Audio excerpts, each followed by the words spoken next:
Hi, good morning to everybody. Once again, I am present among you with a new video. मैं आपके बीच फिर से उपस्थित हूँ एक नए वीडियो के साथ। मैं आपका सर रियन आर्या। चलिए आज क्लास स्टार्ट करने से पहले मैं कुछ और बेसिक इस वीडियोस के बारे में बताना चाहूँगा, यूट्यूब चैनल के बारे में बताना चाहूँगा। यह मेरे लिए यह जीवन का पहला एक्सपीरियंस है। इसके पहले मैंने कभी भी यूट्यूब चैनल्स पर नहीं अपने वीडियोज़ अपलोड किए थे, टीचिंग वीडियोज़ अपलोड किए थे। जो मैं अभी क्लासेस दे रहा हूँ थ्रू यूट्यूब वीडियोज़, तो मे भी इसमें एक्सपीरियंस नहीं होने की वजह से कुछ मिस्टेक्स हो सकते हैं। दूसरी बातें, मैं अभी तक जो टीचिंग कर रहा था एक बंद कमरे में पढ़ा रहा था, तो मुझे जो बच्चे पढ़ने आ रहे थे वही मुझे समझ पा रहे थे। लेकिन ये वीडियोज़ पब्लिक वीडियोज़ है, ये यूट्यूब पर कोई भी बच्चे जो मेरे पास पढ़ रहे हैं, वो जो नहीं पढ़ रहे हैं, वो जो जूनियर हैं, वो जो सीनियर हैं, जो +2 क्वालिफाइड हो चुके हैं, पास आउट हो चुके हैं, वो सभी बच्चे इस वीडियोज़ को देखेंगे। तो निश्चित तौर पर साथ में कुछ एक्सपर्ट्स जो इंग्लिश के बड़े बड़े एक्सपर्ट्स हैं, वह भी हो सकता है हमारे इस वीडियो को देखें कि आखिर रियान सर ने कैसा वीडियो अपलोड किया है। मे बी इसमें कुछ मिस्टेक्स आ सकते हैं, बट मैं एक्सक्यूज़ करना चाहूँगा सारे लोगों से कि अगर आपको कुछ वीडियोज़ में कुछ कमी दिखे तो फॉरगिव मी, क्योंकि I have no experience as a teacher in YouTube channel. So let's हम अपने क्लास स्टार्ट करने से पहले एक बात और बोलना चाहूँगा कि मैं प्रतिदिन एक वीडियोज़ सुबह आप जैसे ही यूट्यूब चैनल को खोलेंगे लगभग 7:30 के आसपास आपको वीडियोज़ मिलेंगे। फ़िलहाल मैं ऑनलाइन नहीं पढ़ा रहा हूँ। ऑनलाइन क्लास यूट्यूब में ऑनलाइन क्लास के लिए मुझे मिनिमम 1000 सब्सक्राइबर चाहिए। इसलिए मैं सारे बच्चों से रिक्वेस्ट करना चाहूँगा कि मेरे वीडियोस को देखें और पॉसिबल हो जितना अपने ग्रुप में जितने से जितने ज़्यादा बच्चे हो तो मेरे वीडियोस को सब्सक्राइब अवश्य करेंगे। जितने मेरे यूज़र्स बढ़ेंगे, व्यूवर्स बढ़ेंगे, सब्सक्राइबर्स बढ़ेंगे, उसके बाद फिर हम ऑनलाइन जिस वक्त मेरा क्लास चल रहा होगा वो उस वक्त ही आप बच्चे देख पाएंगे। चलिए तो आज का क्लास शुरू करते हैं। सबसे पहले मैं बता दूं कि कल आपको मैंने होमवर्क दिया था, और होमवर्क किस पुस्तक से फिर से मैं आपको दिखाना चाहूँगा। ये ऑक्सफोर्ड करेंट इंग्लिश ट्रांसलेशन, ये आपको बुक दिख रही है, इसी से मैंने कल एक्सरसाइज 43 को सॉल्व किया था। आज हम फिर आपको वहीं लेके जाएंगे एक्सरसाइज 43 में। तो ये एक्सरसाइज 43 किस बेस पर आधारित है? तो exercise 43 use of this, that, these, those. जो बच्चे कल वाले वीडियो को मिस कर गए हैं वो उस वीडियो को देखेंगे तो उनको आप जान पाएंगे कि दिस, डैट, दिस, दोज के बारे में मैंने क्या एक्सप्लेन किया था। तो चलिए आज मैं 43 मैं ऑलरेडी कल सॉल्व कर चुका हूँ और कई बातें बता चुका हूँ। आज हम 44 पे और मे बी 45 के बारे में डिस्कशन करेंगे। कोशिश करेंगे कि आज हम कुछ बेसिक ग्रामर की चीज़ों को भी पढ़ाएं। तो 44 एंड 45 ये दोनों चैप्टर, दोनों एक्सरसाइज जो हैं वह या तो नेगेटिव सेंटेंस हैं या फिर इंट्रोगेटिव सेंटेंस हैं।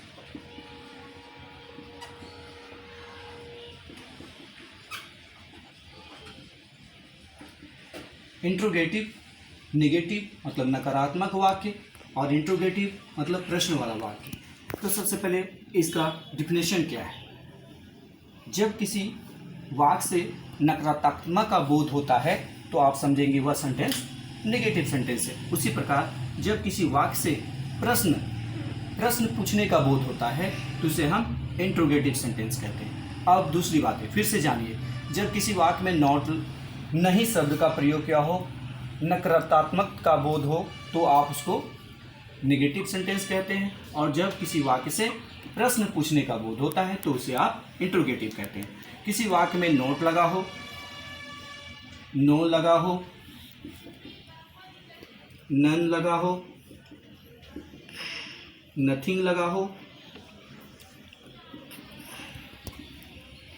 नोबडी लगा हो इत्यादि कुछ लगे हुए मिले तो आप समझेंगे वह सेंटेंस नेगेटिव है। इसी प्रकार से यदि कोई सेंटेंस किसी हेल्पिंग वर्ब से प्रारंभ हो या किसी WH क्वेश्चन वर्ड से प्रारंभ हो तो आप समझेंगे वो सेंटेंस इंट्रोगेटिव है। याद रखेंगे इंट्रोगेटिव सेंटेंस के अंत में क्वेश्चन मार्क लगे होते हैं। तो इन दोनों सेंटेंस पर आज बात होगी, क्योंकि हमारा जो एक्सरसाइज 44 है और 45 है उन दोनों में निगेटिव और इंट्रोगेटिव सेंटेंस को समाहित किया गया है। तो सबसे पहले मैं 44 को थोड़ा 44 के कुछ एग्जांपल्स को सॉल्व करता हूँ। 44 तो इसका स्ट्रक्चर क्या है? 44 में दो प्रकार के स्ट्रक्चर मिलेंगे, एक तो निगेटिव सेंटेंस का स्ट्रक्चर, दूसरा इंट्रोगेटिव सेंटेंस का स्ट्रक्चर। तो निगेटिव सेंटेंस का स्ट्रक्चर क्या होगा? सबसे पहले सब्जेक्ट होगा, सब्जेक्ट के बाद कोई हेल्पिंग वर्ब आए होंगे, helping verb that means is होंगे, एम होंगे, आर होंगे, वाज आए होंगे, वर आए होंगे।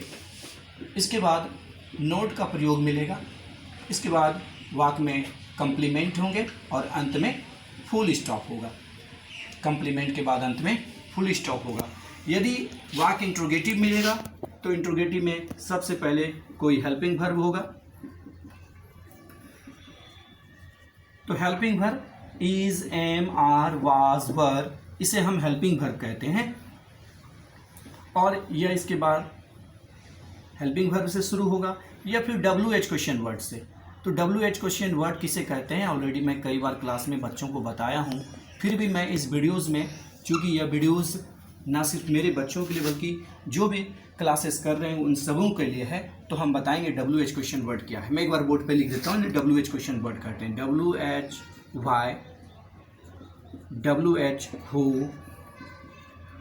WHERE where, WHOAC whose, WHOM whom, WHEN when, WHICH which, WHAT what and HOW है। इन शब्दों को देखिए, ये सभी शब्द प्राय WH से स्टार्ट हुए हैं। हाँ को छोड़ दिया जाए तो सारे जो वर्ड हैं ये सभी WH से स्टार्ट हुए। और इनके हिंदी देखिए, वाई मतलब क्यों, हु मतलब कौन, वेयर मतलब कहाँ, हुज मतलब किसका, हु मतलब किसे, व्हेन मतलब कब, विच मतलब किसका, व्हाट मतलब क्या, हाउ मतलब कैसे। ये सारे शब्द हैं जो प्रश्नवाचक वाक्य बनाने में, दैट मीन्स इंट्रोगेटिव सेंटेंस बनाने में हेल्प करते हैं। और इसलिए इसको WH क्लॉज वर्ड भी कहते हैं और WH क्वेश्चन वर्ड भी इसलिए कहते हैं क्योंकि यह word WH question interrogative sentence बनाने में, क्वेश्चन वाला वाक्य बनाने में मदद करते हैं, इसलिए इसको WH क्वेश्चन वर्ड कहते हैं। तो मैंने भी जस्ट कहा कि यदि सेंटेंस निगेटिव होगा तो वह सब्जेक्ट से शुरू होगा, फिर इज होंगे, एम होंगे, आर होंगे, वाज होंगे या वर होंगे, इनमें से कोई एक होगा, यानी कि ये सभी के सभी हेल्पिंग वर्ब हैं। मैंने दूसरे सेंटेंस में यहाँ लिखा है हेल्पिंग वर्ब हैं। फिर उसके बाद नोट होगा, उसके बाद कंप्लीमेंट और अंत में फुल स्टॉप। दूसरा है यहाँ पे कि वह हेल्पिंग वर्ब से शुरू होगा, दूसरा इंट्रोगेटिव सेंटेंस हेल्पिंग वर्ब से शुरू होगा और फिर WH क्वेश्चन वर्ड से शुरू होगा और अंत में इसके क्वेश्चन मार्क होंगे। सब्जेक्ट इसमें बाद में होता है, इनके बाद सब्जेक्ट होता है। सब्जेक्ट के बाद आवश्यकता अनुसार यदि वाक्य में नोट निगेटिव हो तो नोट का प्रयोग करते हैं, फिर कंप्लीमेंट, फिर आप यहाँ पे कंप्लीमेंट देते हैं लास्ट में और कंप्लीमेंट के बाद अंत में क्वेश्चन मार्क देते हैं। तो मैं दोनों स्ट्रक्चर आपके सामने रखा हूँ। ये जो ऊपर वाला स्ट्रक्चर है ये निगेटिव सेंटेंस का है, नीचे वाला जो स्ट्रक्चर है वो WH क्वेश्चन वर्ड का है, सॉरी इंट्रोगेटिव सेंटेंस का है। तो इंट्रोगेटिव सेंटेंस नीचे वाला और ऊपर में निगेटिव सेंटेंस। तो चलिए अब मैं आपको सॉल्व करता हूँ। मैं सारा चीज़ डिस्क्राइब कर चुका हूँ। अब हम आपको एक्सरसाइज 44 के कुछ एग्जाम्पल्स आपके सामने रखते हैं।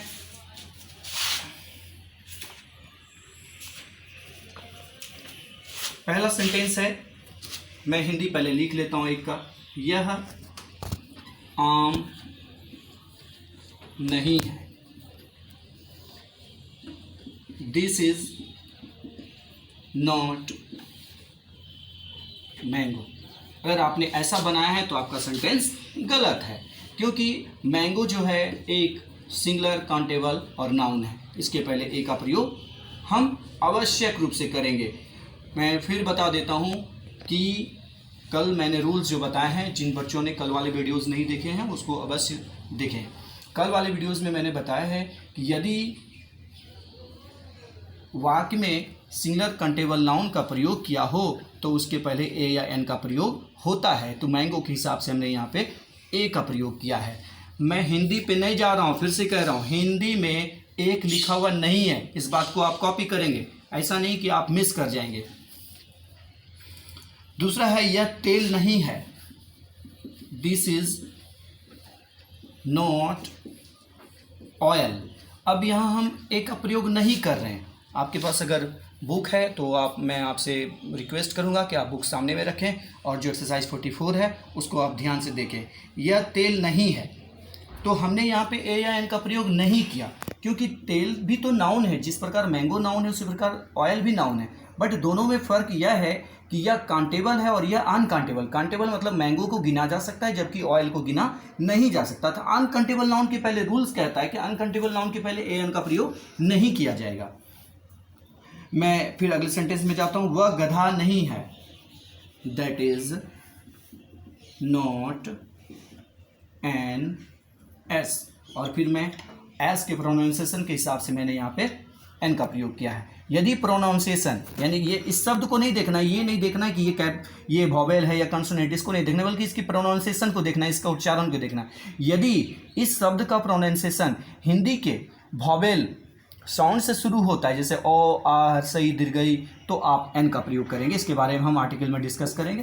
फिलहाल हम क्लास को आगे लेके चलते हैं। ये गाय नहीं है, इस बार हम लोग दीज लगाएंगे। दीज ऑलरेडी मैं कह चुका हूँ कल लास्ट वाले वीडियो में कि दीज बहुवचन है, इसलिए आर का प्रयोग होगा। These are not. अब ए एन का प्रयोग इसलिए नहीं होगा क्योंकि ये नाउन यहाँ पे प्लूरल है। तो इस प्रकार से ये आप इसको बनाएंगे। मैं कुछ इंट्रोगेटिव सेंटेंस पर भी फोकस करता हूँ। कुछ इंट्रोगेटिव सेंटेंस को भी हम आपके सामने लेके आएंगे और इसके लिए कुछ आगे के एग्जांपल्स को मैं आपके सामने रख रहा हूँ। इसी में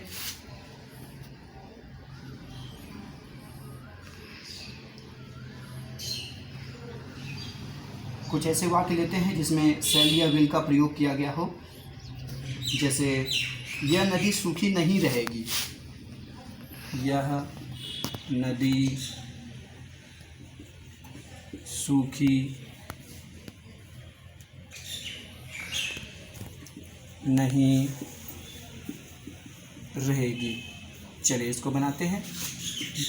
यह नदी का this river will not be dry. ध्यान देना होगा, सेल और विल के बीच नॉट का प्रयोग किया जाता है।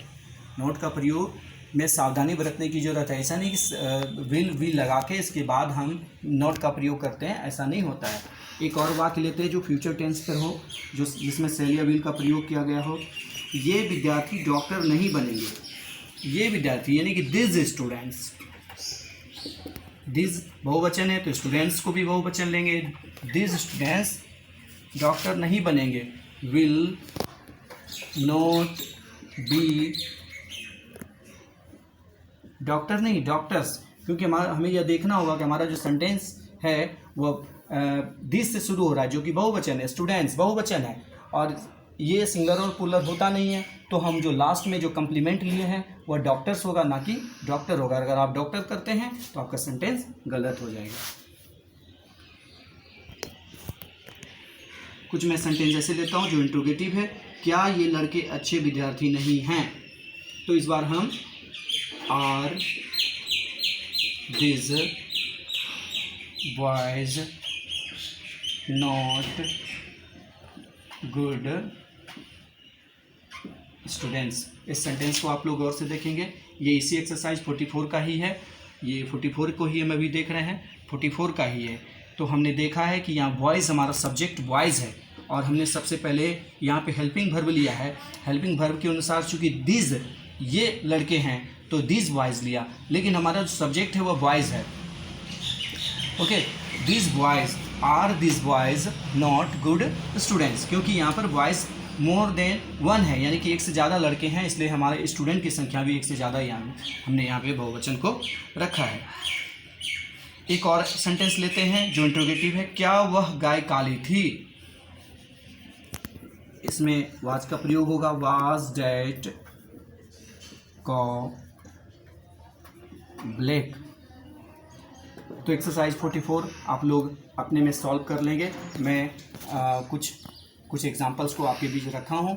उम्मीद करते हैं आप एक्सरसाइज 44 को सॉल्व कर लेंगे और कल 45 को भी आप सॉल्व करेंगे, क्योंकि कल के क्लास में हम 45 को भी फोकस करेंगे। अब मैं आपको कुछ बेसिक ग्रामर पे लेके चलता हूँ।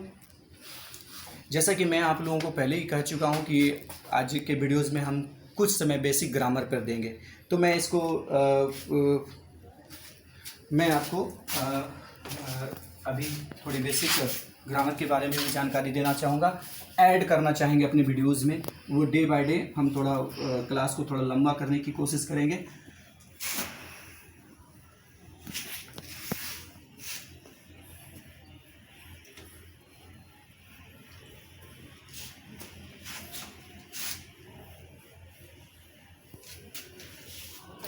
हमारा ये पब्लिक क्लास है, इसलिए मैं इस क्लास में, चूँकि मैंने बहुत सारी चीज़ अपने बच्चों को पढ़ाया हूँ, तो कुछ बच्चे ऐसे हैं जो मेरे द्वारा पढ़ाई जा रही चीज़ों को अच्छी तरह से समझ रहे होंगे।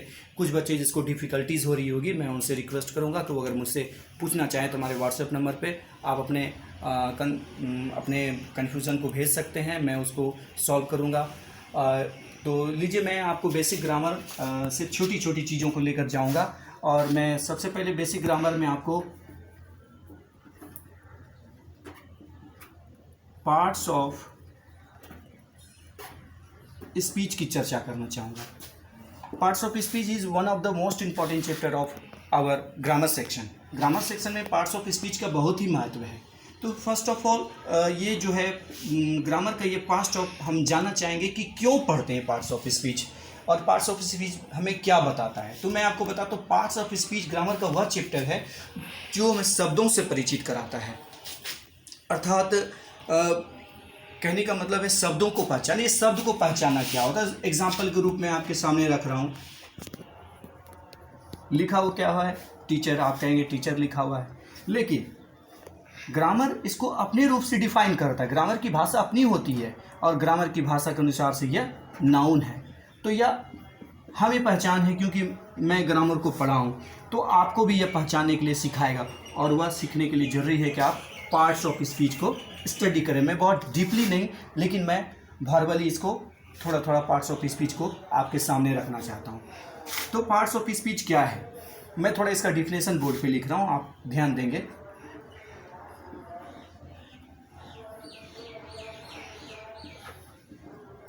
अंग्रेजी भाषा में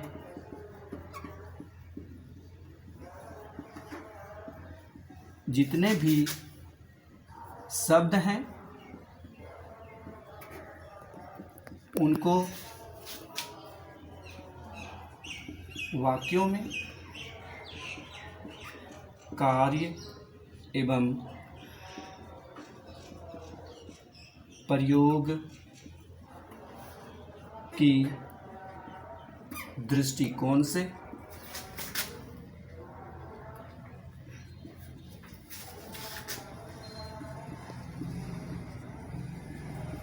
आठ भागों में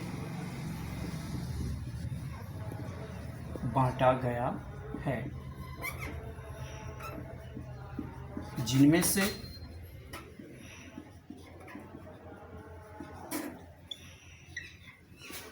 प्रत्येक भाग को पार्ट ऑफ स्पीच कहते हैं। अनमन ऐसा होता है कि बहुत सारे बच्चे पार्ट्स ऑफ स्पीच को पढ़ने में इंटरेस्ट नहीं लेते, उनको लगता है कि ये बहुत हल्का चैप्टर है, लेकिन सारा ग्रामर इस पार्ट्स ऑफ स्पीच पे डिपेंड करता है। अगर आपका बेसिक ग्रामर अच्छा है तो आपको भविष्य में टेंस, नरेशन या वॉइस या फिर सब्जेक्ट वर्ब एग्रीमेंट, ये जो भी चैप्टर्स हैं ग्रामर के, जो importance and most important chapter हैं, वो आपको समझने में दिक्कत नहीं होती है। तो मैं इसको थोड़ा सा समझाता हूँ आपको कि अंग्रेजी भाषा यानी कि जो इंग्लिश लैंग्वेज है, all the English words are divided into 8 groups according to work they do in a sentence. Each words is called parts of speech. तो अंग्रेजी भाषा में जितने भी शब्द हैं उनको अलग अलग सबका काम है. सपोज डेट मैं अभी गो लिख दिया आपको बोर्ड पे, आप कहेंगे ये क्या है, मैं आपसे प्रश्न कहूँगा तो कहेंगे गो लिखा है. तो गो तो क्लास 2 के बच्चे भी कहेंगे कि यह गो है, but you are not a student of class 2, तो this is not go. According to English language, अंग्रेजी भाषा के अनुसार यह गो नहीं है, यह वर्ब है. इसी प्रकार से बहुत सारे शब्द हैं. मैं एक छोटा सा और एग्जांपल लेता हूँ. गुड, सबको कहेगा ये गुड है, but according to English grammar, अंग्रेजी भाषा के अनुसार ये गुड नहीं, ये एडजेक्टिव है. तो यही काम है आपको पहचानने सिखाता है. कौन?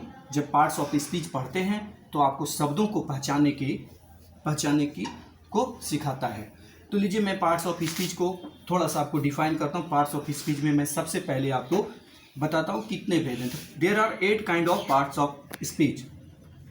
फर्स्ट नाउन, सेकेंड प्रोनाउन, बहुत सारे बच्चों को पता होगा. Third adjective, four verb, adverb, 5 preposition, 6 conjunction, 7 5 6 7 and 8 interjection. So these are 8 kinds of parts of speech. We will study one by one about noun, pronoun, adjective, verb, adverb, preposition, conjunction and interjection. तो हम लोग one by one मैं next videos में जो मेरे next videos upload करेंगे हम, तो उसमें हम नाउन के बारे में डिस्कशन करेंगे. फिर मैं थोड़ा बहुत प्रोनाउन के बारे में, फिर हम फोकस करेंगे. थोड़ा बहुत एडजेक्टिव को भी जानना जरूरी है, लेकिन सबसे महत्वपूर्ण है हमारा वर्ब और प्रीपोजिशन. ये हमारे one of the important chapters की श्रेणी में आते हैं ग्रामर के. तो हमको इन सारे चैप्टर्स को वन बाय वन ज़रूर ध्यान देना होगा. लेकिन मैं अब मैंने चूँकि आज ये second day of my class है, तो मैं डे बाय डे मैं अपने आप को इम्प्रूव कर रहा हूँ. मैं अपने वीडियोज़ को अपलोड करने के बाद कई बार मैं देख रहा हूँ और मैं चेक कर रहा हूँ कि कहाँ पे कमी रह गई है, तो मैं उसको दूर करने का प्रयास डे बाय डे करता रहूँगा. और मैं फाइनली सबसे रिक्वेस्ट करना चाहूँगा कि मेरे वीडियोज़ को आप लोग अवश्य देखें और इससे फ़ायदा उठाने की कोशिश करें. ऐसा कुछ ना सोचें कि रियान सर सिर्फ ऑक्सफोर्ड गैलरी के बच्चों के लिए है. यदि कोई स्टूडेंट्स जो हमारे पास नहीं भी पढ़ते हैं, अगर उनको इस वीडियोज़ से फ़ायदा होता है तो वह अवश्य घर में इसको देखें. साथ में एक चीज़ मैं और जोड़ना चाहूँगा, बहुत शीघ्र ही मैं स्पोकन से संबंधित टॉपिक वीडियोज़ आपके बीच अपलोड करूँगा. विदिन 1 and 2 days मैं उम्मीद करता हूँ कि मैं स्पोकन से संबंधित कोई वीडियोज़ आपके बीच रखने वाला हूँ और वो आपके लिए बहुत हेल्पफुल होगा. ऐसे बच्चे जो +2 पास आउट हो चुके हैं या जो बच्चे अपने रिज़ल्ट का वेट कर रहे हैं, क्लास 10 के बच्चे, वो बच्चे उसके लिए स्पोकन बहुत ही महत्वपूर्ण होगा. दूसरी चीज़ें इसलिए क्योंकि मैं एक लोकल टीचर हूँ.